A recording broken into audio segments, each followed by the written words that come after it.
very, very dangerous issues. I know Pat a bit. Pat Buchanan is what you call a nationalist, and a nationalist is not a patriot. It's not the synonymous term. A patriot is someone who loves his country. And that leaves open, what course does he think is good for his country? But Pat Buchanan is a nationalist. That is to say, he's going to take the American people as a collective and say that is the supreme standard.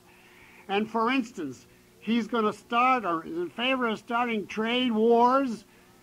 Rather than free trade, he's opposed to free trade. He's opposed to these pacts that try to liberalize trade. Granted, these Clinton-Bush pacts were horrendous.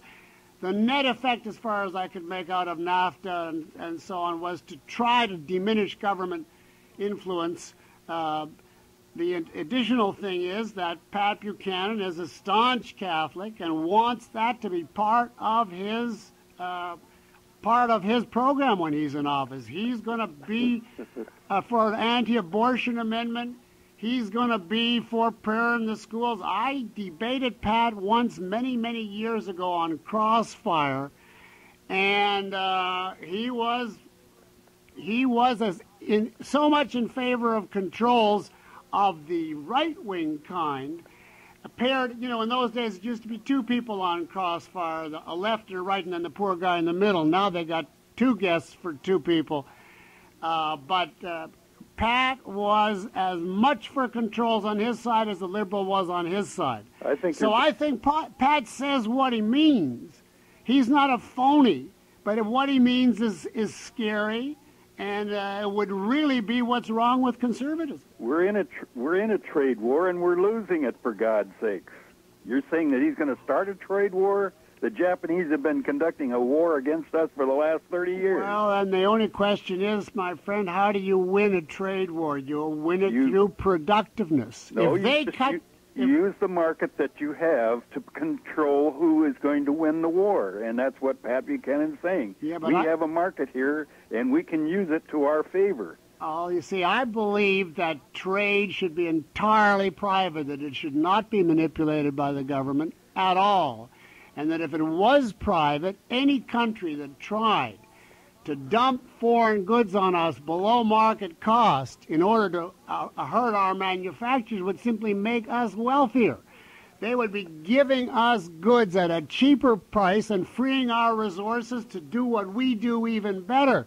It has been proved time and again that you cannot destroy a country by dumping good, cheap merchandise on them. All you do is make it a richer country and give the citizens a chance to put their money in the kind of investments that will pay off even better.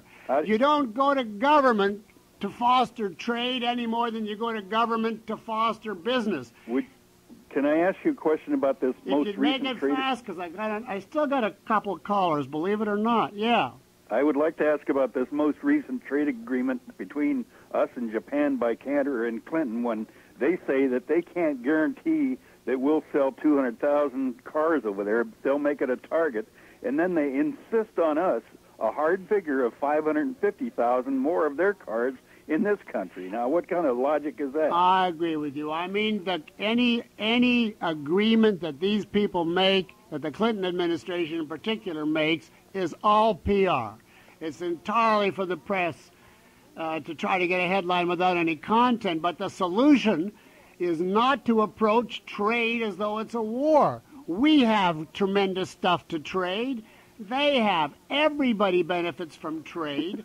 And it doesn't even make any difference if their government is subsidizing them and ours is not subsidizing our government. It's to our advantage that we get their goods as cheap as they can give them, and that simply builds up the strength of our country. But we're going to have to put off trade for another time, and we got somebody on one, and that is Dave is on one. Hello, Mr. Peikoff. Now, you're a different Dave, right? Yes. Okay, Dave. I've been told I'm different. Okay. I have I meant from the other Dave. I didn't mean from everybody. Okay. Yeah. I have a question, excuse me, for you concerning the candidates for the last presidential election. One was Democrat, one was Republican. I'm talking about the major candidates. Were you aware that both of them were a member of a world elitist group called the Council on Foreign Relations? Well, I've heard of that group. I don't know how influential it is. I know that a lot of conservatives think that group is more or less like in a conspiracy. Well, I don't know. I guess you could call it a conspiracy. Some people do. But the fact is that most every department in our higher level of government, most higher echelons, are headed by people who are members of that group, whether they're appointed or elected. So it seems that as we progress in years down the path of this history, we're getting more and more people from that little group in office and as head of bureaucracies, and they all have the same idea, one world, give up the sovereignty of the U.S. and mingle us with the rest of the world. Well, I'm certainly against the idea of one world. I think our only hope is to have a lot of countries so that if most of them go bad, there's still another one we can escape to. So I'm completely against one world.